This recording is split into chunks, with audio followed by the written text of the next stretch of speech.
تحریک انصاف احتجاج کیا کرتی تھی، اس وقت ان کا احتجاج اس لیے کارگر تھا، 2013 سے 18 تک ہم دیکھتے رہے، اس وقت ان کے پیچھے ایک تھپکی بھی تھی، اس وقت اشارے بھی تھے۔ اس وقت میں یہ بات ضرور کہوں گا کہ تھپکی اور اشارے نہیں ہیں، اب انہیں اپنی بنیاد پہ سب کچھ کرنا ہے، اسی وجہ سے وہ بڑا احتجاج نظر نہیں آ رہا۔ البتہ احتجاجی عمل میں جو انتظامی ٹیکٹس استعمال ہو رہے ہیں یا گرفتاریاں ہوتی ہیں، میں نہیں سمجھتا کہ اس سے کوئی خوف زدہ ہونے کی ضرورت ہے۔ احتجاج کرنے کی اجازت ہونی چاہیے، آئین اور قانون انہیں پرامن احتجاج کرنے کی اجازت دیتا ہے۔ حکومت پریشان ہے اس پر کہ نہیں ہے؟ حکومت قطعاً پریشان نہیں ہے، حکومت اس لیے پریشان نہیں ہے کہ حکومت سمجھتی ہے کہ یہ کس پہ اثر انداز ہونا چاہتے ہیں، اس سے ان کی کارروائی یا ان کی کارکردگی پر کوئی اثر نہیں پڑ رہا۔ ٹھیک ہے، رسول بخش رئیس صاحب، آپ کو کیا لگتا ہے کہ تحریک انصاف بار بار احتجاج کر رہی ہے، اور جب سے یہ حکومت بنی ہے اس کے بعد سے ہم نے تحریک انصاف کو سڑکوں پر ہی دیکھا ہے، کیا کارگر ثابت ہو سکتی ہے تحریک انصاف کی یہ حکمت عملی؟ دیکھیں، یہ ابھی اوائل میں تحریک ہے، اس کے بارے میں حتمی طور پر تو ہم کچھ نہیں کہہ سکتے، لیکن جو تاثر وہ پیدا کرنے کی کوشش کر رہے ہیں حکومت کے بارے میں، وہ کوئی مثبت تو نہیں ہو سکتا اگر مسلسل احتجاج جاری رہے، اور جس قسم کے سوالات انتخابات کے حوالے سے وہ اٹھا رہے ہیں، اگر وہ اسی طریقے سے اٹھاتے رہے تو دنیا میں بھی تاثر مثبت نہیں جائے گا۔ اور سب سے بڑی بات یہ ہے کہ اگر پاکستان کے بارے میں ہمارے داخلی سرمایہ دار یا باہر کے سرمایہ دار یہ سوچتے ہیں کہ یہاں پہ بے چینی ہے، یہاں پہ لوگ حکومت سے خوش نہیں ہیں، اور یہاں پہ ایک ایسی حزب اختلاف ہے جو یہ سمجھتی ہے کہ گزشتہ انتخابات میں اس کو کامیابی ہوئی ہے، لیکن اس کی کامیابی کو رگ کیا گیا ہے، اس کو ڈینائی کیا گیا ہے، اقتدار کسی اور کو سونپ دیا گیا ہے، تو یہ مثبت اشارے نہیں ہیں سرمایہ کاری کے لیے، معیشت کے استحکام کے لیے، جو اس وقت ریاستی ادارے اور موجودہ حکومت چاہتی ہے کہ سب مل کے ہم آگے بڑھیں اور معیشت کو بحال کریں۔ تو میں سمجھتا ہوں کہ جب تک احتجاج رہیں گے، اور اگر دیگر سیاسی جماعتیں بھی اس میں شامل ہوتی گئیں اور کبھی کوئی اس میں زور اس نے پکڑ لیا، تو ظاہر ہے کہ مشکلات پیدا ہوگی حکومت کے لیے، اور اب بھی پیدا ہو سکتی ہیں۔ تو اسی لیے تو ہم تو ہر دفعہ یہی کہتے ہیں کہ مفاہمت کی طرف آگے بڑھایا جائے، قدم بڑھایا جائے، اور یہ ذمہ داری ان لوگوں کی نہیں ہے جو جیلوں کے اندر بیٹھے ہوئے ہیں، یہ ذمہ داری تو ان کی ہے جن کے پاس ریاستی اقتدار ہے اور جن کے پاس اس وقت حکومت ہے، کہ اگر چاہتے ہیں کہ ملک ترقی کرے تو استحکام کے لیے سب کو کام کرنا ہوگا۔ سنیں، رانا ثناء اللہ صاحب نے بھی کہا ہے کہ سیاست میں مذاکرات سے کوئی انکار نہیں کر سکتا، لیکن پی ٹی آئی تو کسی کے ساتھ بیٹھنے کو تیار نہیں ہے۔ دیکھیں ایسا نہیں ہے، میرے خیال میں وہ بیٹھنے کے لیے تیار ہوں گے اگر انہیں یقین ہو کہ وہ اپنے مقاصد کو وہ حاصل کر سکتے ہیں۔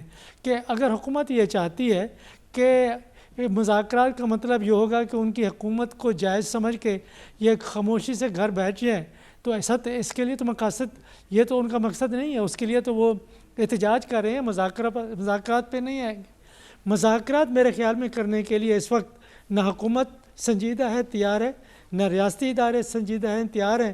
اس وقت وہ یہ سمجھتے ہیں کہ طاقت ان کے پاس ہے، اور کارکردگی اچھی دکھا کے، اللہ کرے ایسا ہی ہو کہ کارکردگی اچھی کر کے معیشت کو استحکام دے کے ہم عوام میں اور دنیا میں ایک مقام اور ایک تاثر ایسا پیدا کریں گے کہ یہ حکومت اچھا کام کر رہی ہے تو اس کو کام کرنے کی لیکن جیسا کہ آپ نے کہا کہ اس وقت کوئی سنجیدہ دکھائی نہیں دے رہا مذاکرات کے لیے، لیکن اس کے باوجود کہیں ڈیل اور ڈھیل کی باتیں ہو رہی ہیں۔ رسول بخش رئیس صاحب، اسلام آباد میں ایسی افواہیں کیوں گردش کر رہی ہیں؟ دیکھیں، یہ باتیں ہوتی رہتی ہیں کہ جب ایسے حکومت کیسے کہہ سکتی ہے؟ کوئی بھی حکومت آج تک کسی نے کہا ہے کہ ہم ایک سامنے بیٹھ کے بات کرنے کے لیے تیار نہیں ہے، جبکہ ایک ایسی سیاسی جماعت ہے جس کے پاس ایک صوبے میں اقتدار بھی ہے، ماضی میں بھی اقتدار میں رہی ہے، اور اپنے آپ کو گریفڈ پارٹی سمجھتی ہے، تو حکومت تو اس پوزیشن میں نہیں ہے سیاسی طور پر کہ وہ انکار کرے، لیکن آگے بڑھنے کے لیے کوئی لائحہ عمل ہونا چاہیے، کوئی راستہ ہموار کرنا چاہیے، اور کوئی مثبت اشارے اس طرح ملنے چاہیے کہ ہم بات چیت کرنے کے لیے تیار ہیں، لیکن مقصد بڑا ہے۔ یہاں پہ اصل معاملہ جو ہے وہ اتنا الجھا ہوا ہے کہ وہ چاہتے ہیں کہ انتخابات کو دوبارہ سے دیکھا جائے، شاید نئے انتخابات کرانا چاہیں، کیا حکومت یا سیاسی ادارے انتخابات کو غلط ماننے کے لیے وہ تیار ہوں گے؟ کیا یہ کہیں گے کہ ہم نے دھاندلی کی ہے، اور کہیں گے کہ یہ حکومت ناجائز ہے اور ہم دوبارہ سے انتخابات کرانے کے لیے تیار ہیں؟ تو ظاہر ہے کہ جو مسائل الجھے ہوئے ہیں انتخابات کے حوالے سے، وہ ایسے ہیں کہ مذاکرات کی طرف کوئی قدم اس وقت اٹھایا بھی جائے تو بے معنی ہوگا، اور اسی لیے میں سمجھتا ہوں کہ حکومت اور ریاستی ادارے سنجیدہ نہیں ہیں۔ وہ چاہتے یہی ہیں کہ جو اس وقت موجودہ نظام ہے، ہائیبریڈ ہے، جو بھی ہے، اس کو قائم رکھا جائے، معیشت کو استحکام دیا جائے، دہشت گردی کے خلاف جنگ کو لڑا جائے، اور اگر پی ٹی آئی اور دیگر جماعتیں احتجاج کرتی رہتی ہیں تو بے شک کرتی رہیں، لیکن جو ہی اگر وہ قانون کے دائرے سے باہر نکلیں گی، امن و امان کی صورتحال پیدا کریں گی، تو ظاہر قانون حرکت میں آئے گا۔ تو اس قسم کی یہ بھی تو ایک سلو تصادم کی پالیسی ہے، اور اس سلو تصادم کی پالیسی سے بھی میں جو بات کر رہا ہوں وہ یہ ہے کہ اس سے پاکستان کی معیشت، سیاست، ریاست، حکومت کے بارے میں جبکہ ہم مشکلات میں پھنسے ہوئے ہیں، دنیا میں یا داخلی طور پر ایک اچھا اثر پیدا نہیں ہوتا۔ ٹھیک ہے، ایک اچھا امیج دنیا میں ڈیولپ نہیں ہو رہا۔ لیکن ڈاکٹر صاحب، ہم ایک تو جہد مسلسل ہوتا ہے، لیکن تحریک انصاف احتجاج مسلسل کی کیفیت میں ہے۔ آج بھی ملک گیر احتجاج کا انہوں نے اعلان کیا، اور ملک کے مختلف شہروں میں ان کی جانب سے احتجاج کیا گیا ہے۔ کیا نتیجہ خیز ہو سکتی ہے تحریک انصاف کی یہ حکمت عملی کہ آپ ایوان سے زیادہ میدان میں کردار ادا کریں؟ دیکھیے، ایک تو راستہ یہ ہے کہ بس وہ ایکسیپٹ کر لیں ہر چیز کو، الیکشن بھی صحیح ہوئے ہیں، حکومت بھی پاپولر ہے، اور 5 سال انتظار کر لیں۔ اور دوسرا طریقہ کار یہی ہے کہ وہ ایشو کو چیلنج کریں۔ اگر ریکنسیلیشن کی بات کرنی ہے، کوئی درمیانہ راستہ ڈھونڈنا ہے، تو آپ کو جو ہے نا گیو اینڈ ٹیک کرنا ہوتا ہے، یعنی کچھ چیزیں آپ حاصل کرتے ہیں، کچھ چیزیں آپ دیتے ہیں۔ اس وقت گورنمنٹ کا جو رویہ ہے وہ یہ ہے کہ اسٹیٹس کو مان لو، یعنی جو اس وقت نظام بن گیا ہے، جس طریقے سے بھی بن گیا ہے، الیکشن ہے، حکومت ہے، اس کو آپ ایکسیپٹ کریں اور 5 سال انتظار کریں۔ جو آپ کے کیسز ہیں وہ کیسز چلتے رہیں گے، جو سزائیں ہیں وہ سزائیں آپ کی قائم رہیں گی، عدالتوں سے آپ کو چھڑوا لیں۔ تو یہ کوئی بیوقوفی ہوگا جو ان شرائط کے اوپر کوئی ایگریمنٹ کرے گا۔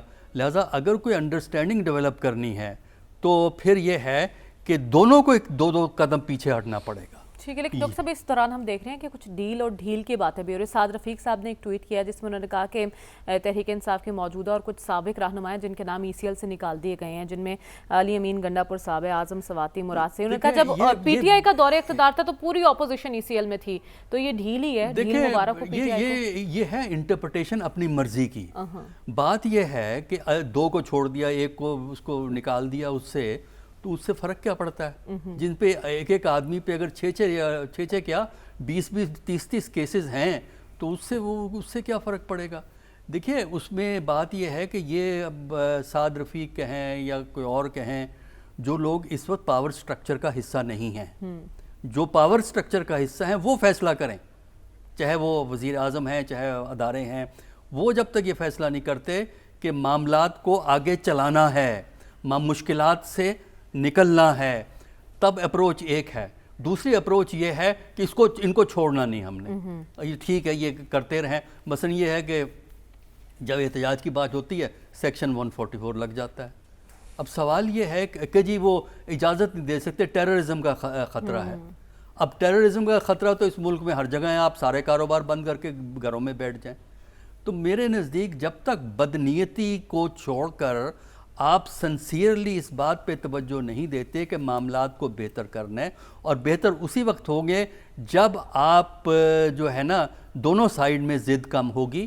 اور جو میں نے بار بار کہی ہے، اگر آپ 9 مئی 2023 اس پہ اگر آپ اٹکے رہیں گے تو نہ آپ کی سیاست بہتر ہوگی، نہ آپ کی ریاست بہتر ہوگی، نہ آپ کی اقتصادیات بہتر ہوگی۔ لہذا چوائس حکمرانوں کی ہے کہ انہوں نے اپنی مرضی سے حکومت چلانی ہے۔ دیکھیں، اس کا ایک اور طریقہ ہے، اپوزیشن کچھ کرتی رہے، PTI کچھ کرتی رہے، ایک ہی پارٹی ہے نا، زیادہ پارٹیاں تو حکومت میں ہیں نا۔ اگر یہ اپنی پرفارمنس کو امپروو کر لیں، اگر یہ لوگوں کے فائدے کے کام کریں، اگر یہ ڈرامے چھوڑ دیں، تو میرا خیال یہ ہے کہ پھر اپوزیشن پیمانے ہو جائے گی۔ بات یہ ہے کہ پرفارمنس بھی کچھ نہیں ہے، اپوزیشن کو بھی موقع مل جاتا ہے۔ یا تو یہ ہے کہ اپوزیشن کو اگنور کر کے وہ اقتصادیات کو بہتر کریں، وہ سیاست کو بہتر کریں، عوام کی فلاح کریں، پرائسز کو کنٹرول کریں، اور اس ملک کا کایا پلٹ دیں۔ لوگ اپوزیشن کو بھول جائیں گے۔ اگر سٹیٹس کو رکھنا ہے، اکنامک سٹیٹس کو، پولیٹیکل سٹیٹس کو، سوشل سٹیٹس کو، اپوزیشن کے ساتھ سٹیٹس کو، تو پھر آپ ٹھیک ہے، اگر کمپرومائز دونوں کو بھول اعتبار جائیں۔ سے بال حکمرانوں کے کورٹ میں ہے. صافی صاحب آپ کو کیا لگتا ہے احتجاج احتجاج احتجاج یہ پالیسی درست ہے؟ کیوں پاکستان تحریک انصاف ڈائلاگ پر آمادہ نہیں ہو رہی؟ مریم، ایک تو احتجاج جمہوری معاشروں کا ایک حسن ہے، اور اگر پرامن ہو تو اس سے آپ کسی کو نہیں روک سکتے.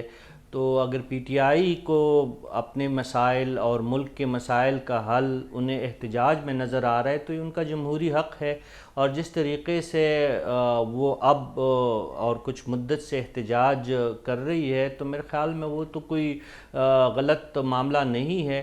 ٹھیک ہے، احتجاج کے عمل سے کچھ ملک کا جو نظام ہے اس میں خلل پڑتا ہے، کچھ اکنامک ایکٹیویٹیز میں اس میں مسائل پیدا ہوتے ہیں، لیکن اس کو آپ رد نہیں کر سکتے، اس احتجاج کو آپ ناجائز نہیں کہہ سکتے.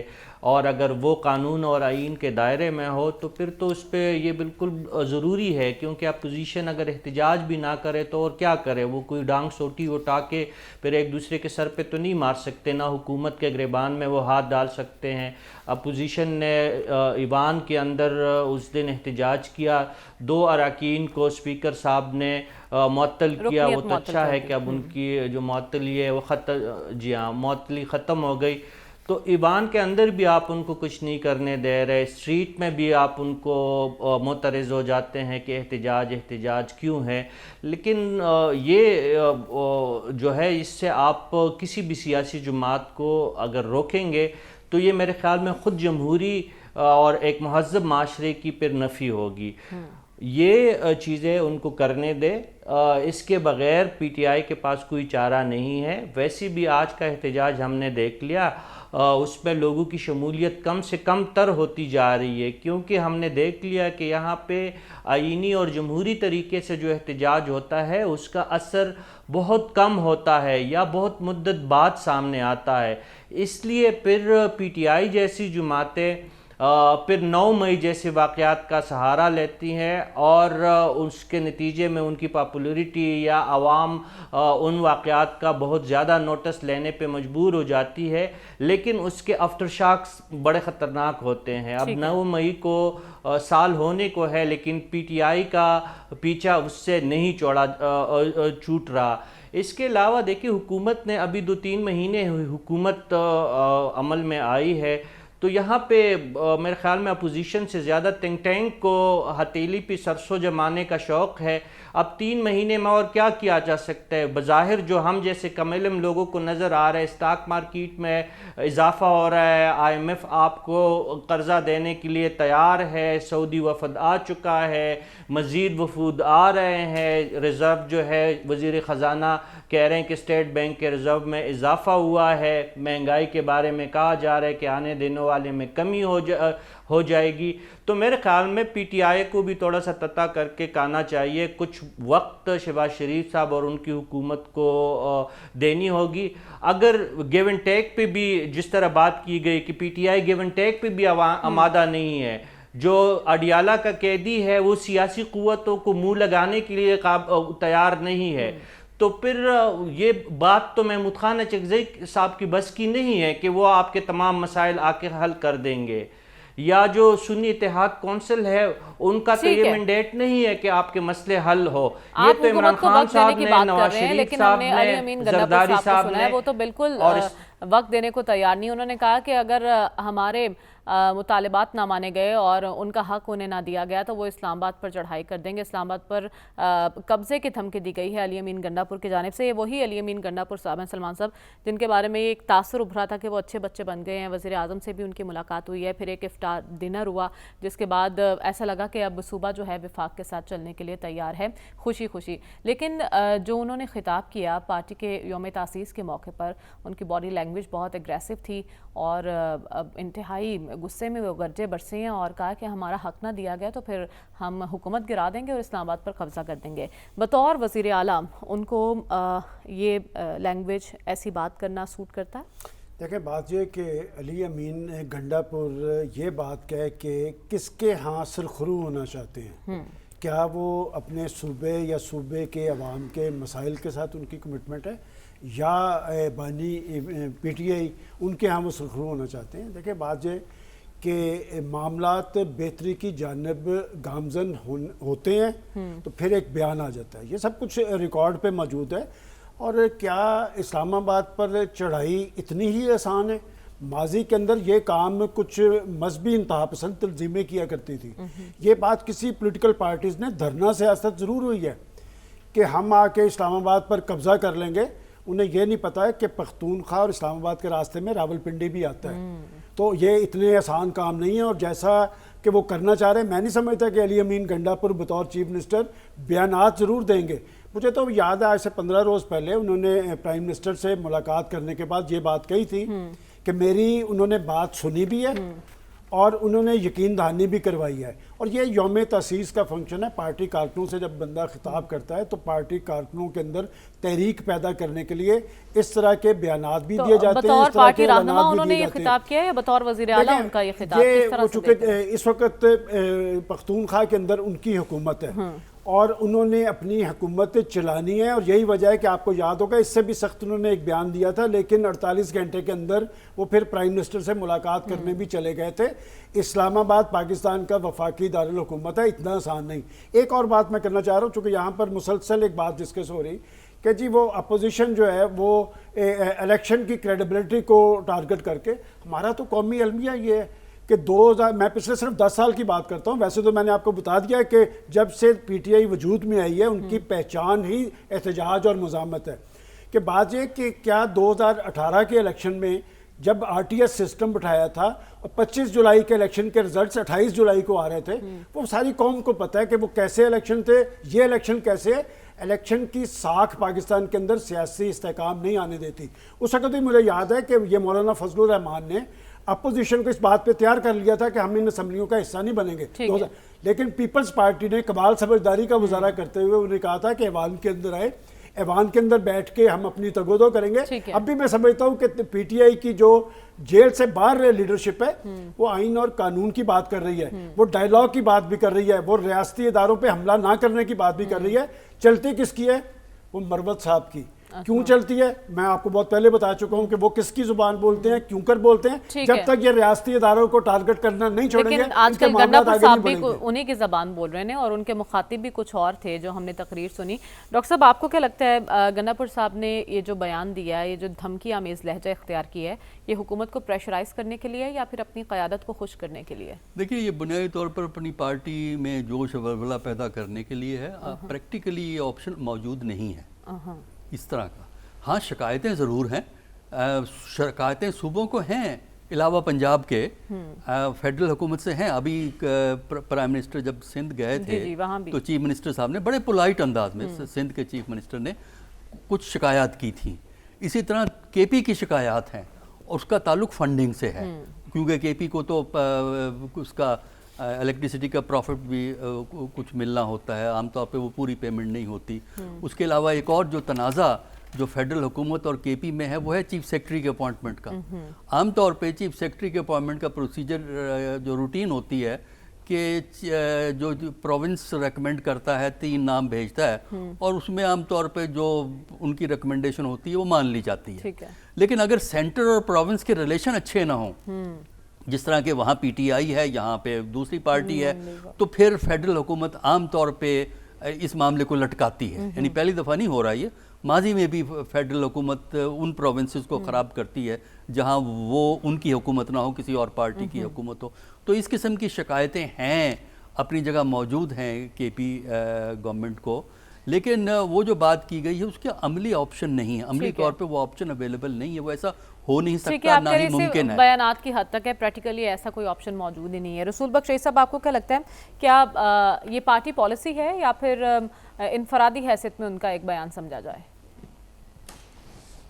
میرا خیال ہے کہ ہمارے سیاسی رہنما جب جلسے کے سامنے جاتے ہیں تو ان کے سامنے جو تقریر ہوتی ہے وہ تیار کر کے کبھی نہیں جاتے, اور عوام کو دیکھ کے صرف ہمیشہ میں نے دیکھا ہے کوئی سیاسی جماعت ہو, کوئی کسی سطح کا رہنما ہو, بس جذبات جذبات جذبات جذبات. وہ یہ نہیں سوچتے کہ وہ جو کچھ کہہ رہے ہیں اس کے نتائج کیا نکل سکتے ہیں.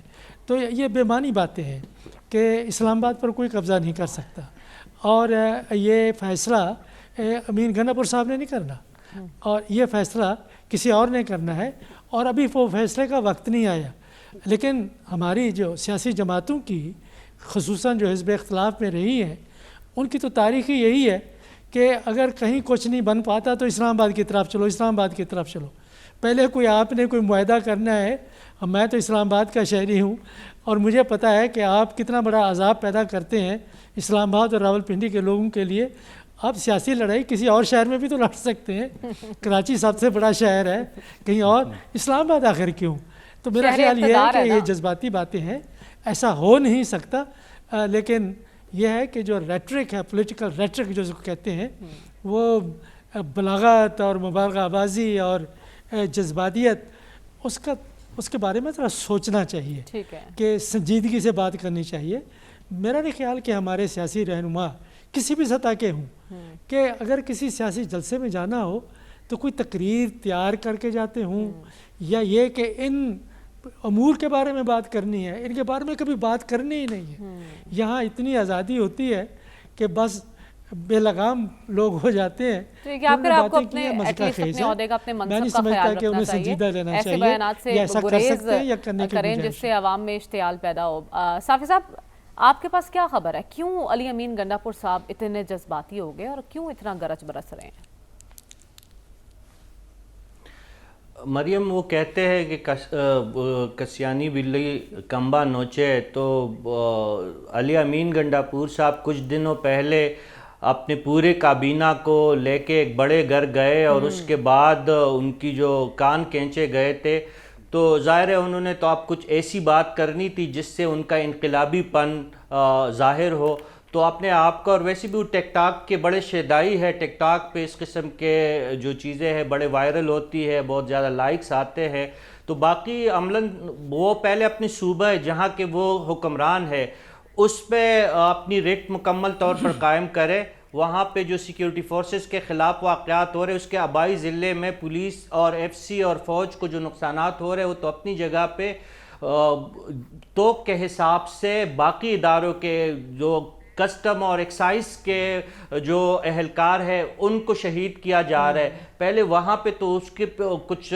جہاں پہ ان کا آلریڈی قبضہ ہے، صرف حکومتی ریٹ کو بہتر کرنے پہ توجہ دے، پھر آ کے اسلام آباد پہ قبضہ کرنے کی وہ باتیں کرے۔ دوسری بات ہے کہ اسلام آباد سے پہلے وہ اپنا ایک سیکٹری تو لگوائے، ایک آئی جی تو لگوائے، پھر اسلام آباد سے آ کے یہاں پہ فتح کرے اور یہاں پہ جھنڈے لہرائے۔ پہلے تو ہم نے اس سائڈ سے کچھ مذہبی جماعتوں کی طرف سے یہ سنا تھا کہ وہ دہلی کے لال قلعے پہ جا کے سب سے پرچم لہرائیں گے، یا اس سائڈ سے کچھ انتہا پسند قوتیں انڈیا سے کہتے رہے کہ وہ شاہی قلعہ لاہور پہ جھنڈا لہرائیں گے۔ یہ ہم پہلی دفعہ سن رہے ہیں کہ ایک سیاسی جماعت، ایک صوبے کا آئینی سربراہ، ایک صوبے کا چیف ایگزیکٹو، وہ وفاق پہ قبضہ کرنے کی بات کر رہے۔ بھائی آپ میسج کیا دینا چاہ رہے؟ پہلے تو 9 مئی کا حساب دے، پھر آپ کہتے ہیں کہ میں علی امین گنڈا پور خود شکوہ کرتے کہ مجھ پہ درجن سے زائد جو ہے 9 مئی کے واقعات کے مقدمات درج ہوئے ہیں۔ اسی قسم کے تو آپ جب آپ اپنی زبان آپ کے لگام میں نہیں رہتی تو پھر تو ظاہر ہے ریاستی اداروں نے حرکت میں آنا ہے۔ اب قبضے سے کیا مطلب آپ لینا چاہتے ہیں؟ جو خیبر پختونخوا کا نوجوان ہے آلریڈی وفاق سے اور بڑوں صوبوں سے وہ بدزن بیٹھا ہے۔ جب ایک بڑے آئینی عہدے پہ برجمان شخص ان کو اس قسم کا ترغیب دے گا، اور پھر کل کو اگر ریاستی ادارے حرکت میں آتے ان کے خلاف پھر ایکشن لیتے، تو پھر ہم رونا شروع کر دیتے کہ بھئی ایک پارٹی کے خلاف ایسا کیوں ہے۔ جب آپ ایک آئینی عہدے پر ہوں تو آپ کو ذمہ داری کا مظاہرہ کرنا ہوگا۔ ہمیں پروگرام میں آگے بڑھنا اور بات کرنی ہے کہ امریکی یونیورسٹیز میں غزہ جنگ کے خلاف مظاہرے کیے جا رہے ہیں، یہ کیا رجحان ہے اور اس کے اثرات کیا ہو سکتے ہیں، اس پر ڈسکشن کریں گے اس بریک کے بعد۔ اسٹے ود اس۔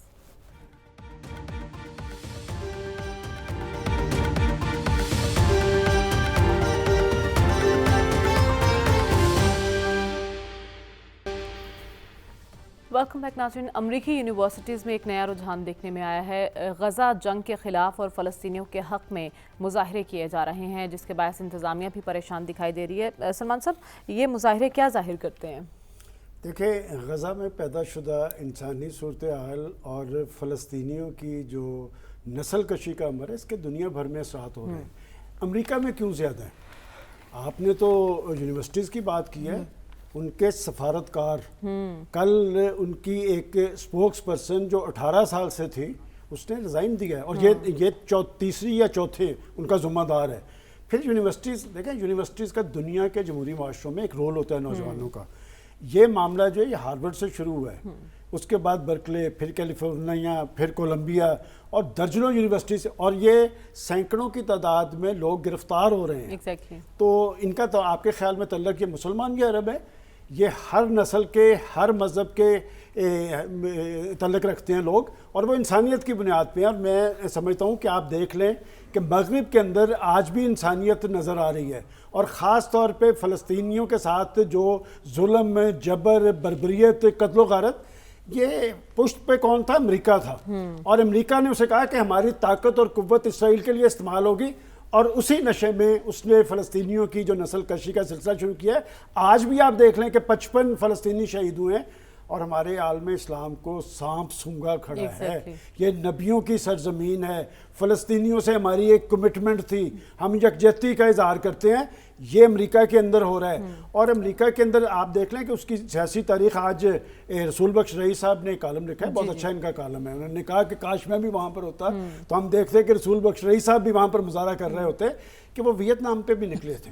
اس کے علاوہ بھی مختلف ایشوز پہ نوجوان نکلتے. اثرات یہ ہیں, اثرات آپ اثرات انتخابات میں نظر آئیں گے. بائیڈن صاحب جہاں جا رہے ہیں لوگ جرأت سے اٹھ کے کھڑے ہوتے ہیں کہ جی یہ بند کروائیں وہاں پر فلسطین کے اندر قتل عام کا سلسلہ. اور میں سمجھتا ہوں کہ اگر انسانیت کی بقا کے لیے انسانیتی میدان کے اندر نکل کے آئے تو اسرائیل سب سے بڑا ملزم ہے, سب سے بڑا غنڈہ ہے. اور اس غنڈے کو سپورٹ کس کی ہے؟ امریکہ کی ہے, جس نے اپنی طاقت اور قوت. اور پھر آپ یاد کریں کہ بائیڈن صاحب بھی وہاں گئے تھے, پھر ان کے سیکرٹری آف اسٹیٹ بھی وہاں گئے تھے, اور اب بھی وہ اپنا چہرہ مسخ چہرہ دیکھیں. امریکہ کے حوالے سے ایک عام تصور یہ تھا کہ وہاں پر جمہوری آزادی ہے, ہیومن رائٹس کی بات ہوتی ہے, انسانیت کی بات ہوتی ہے. اس سے بائیڈن صاحب کی پالیسیز نے خود امریکہ کو لا کے کھڑا کر دیا ہے کہ لوگ آج امریکہ پہ سوالات اٹھا رہے ہیں. اور اس کا ابھی آپ دیکھیں ان کی انتخابی کمپین چل رہی ہے. انتخابی کمپینز میں انہیں بہت ساری ہڈلز آ رہی ہیں. لوگوں کے اندر جرأت ہے. میں سمجھتا ہوں کہ آج بھی امریکی معاشرے کے اندر اتنی جان ہے کہ وہ انسانیت کی بنیاد پہ اپنے پریزیڈنٹ کے سامنے کھڑے ہوتے ہیں, اور ان میں سے بھی زیادہ تعداد خواتین کی ہے. اس لیے کہ وہاں پر آپ دیکھیں ہزاروں کی تعداد میں بچے, خواتین, اور اس کے بعد بمباری کا عمل وہ باز آنے کے لیے تیار ہی نہیں ہے. جب تک یرغمالی نہیں چھوڑیں گے, وہ کہہ رہے ہیں جنگ جاری رہے گی. لیکن ڈاکٹر صاحب آپ کو کیا لگتا ہے اسٹوڈنٹس کو اریسٹ کیا جا رہا ہے, اور یہ تک کہا جا رہا ہے کہ نیشنل گارڈ کے دستے بھی یونیورسٹیز میں طلب کیے جا سکتے ہیں, اس رد عمل پر جو بائیڈن انتظامیہ کو کیا قیمت چکانی پڑ سکتی ہے؟ دیکھیے اس کی بہت بڑی سیاسی قیمت ان کو ادا کرنی پڑے گی بائیڈن حکومت کو, کیونکہ اسرائیل نے جو جبر اور بربریت کا رویہ اختیار کیا ہے غزہ کے علاقے میں, اس کی وجہ سے آپ یہ ری ایکشن اس وقت امریکن یونیورسٹیز میں دیکھ رہے ہیں. اور اس کو کور کرنے کے لیے اس کو اینٹی سیمیٹزم کا لیبل لگایا جا رہا ہے کہ یہ جو ہے نا جو اینٹی سیمیٹک موومنٹ ہے, جبکہ اس کا اینٹی سیمیٹزم سے کوئی تعلق نہیں ہے.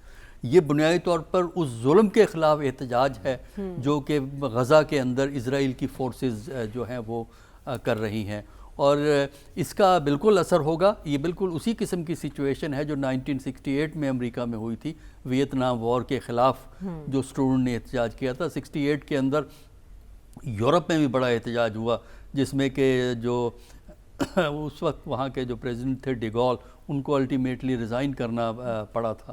تو یہ اسی قسم کا نتیجہ یہ ہوگا کہ یہ جو ہے نا تمام بڑے کیمپسز کے اوپر پھیل گیا ہے, اور اس میں جو بڑی یونیورسٹیاں ہیں ان میں عام طور پہ جوئس اسٹوڈنٹ کی تعداد زیادہ ہوتی ہے, کیونکہ بڑی یونیورسٹیاں مہنگی یونیورسٹیاں ہیں امریکہ کی, اور وہاں یہ پروٹیسٹ ہو رہا ہے جس میں کچھ جوز بھی شامل ہیں.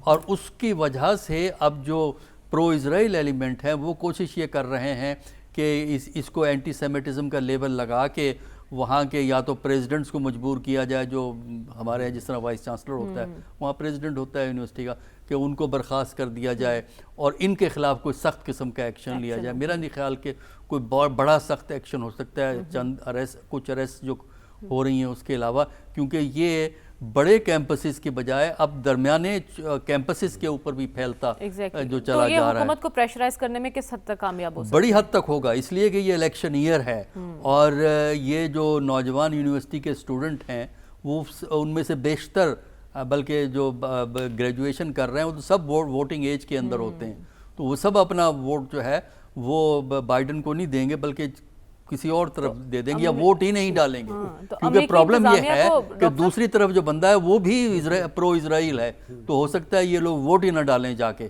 تو اس کی وجہ سے اور بے چینی امریکہ کے اندر ہوگی، جس سے کہ ان کے جو بزنس ہے سرکلز ہیں ان کو نقصان پہنچے۔ ٹھیک ہے، تو کیا امریکی انتظامیہ کو اس صورتحال کا ادراک نہیں ہے، اور یہ ٹرینڈ آنے والے وقت کی کیا منظر کشی کر رہا ہے، اس پر ہم بات کریں گے اس بریک کے بعد۔ اسٹے ود اس۔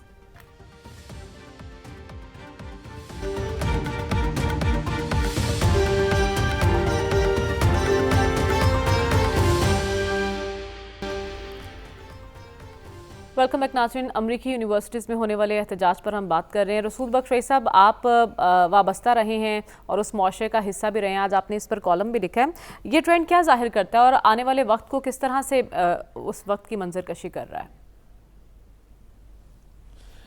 دیکھیں، یہ احتجاج کوئی روک نہیں سکتا امریکہ میں، اور امریکی طلباء اور نوجوان وہاں پہ کسی اصول کی بنیاد پر مظاہرے کرتے ہیں، احتجاج کرتے ہیں، اور جب تک وہ کامیاب نہیں ہوئے تاریخ میں کبھی وہ مظاہرے بند نہیں ہوئے۔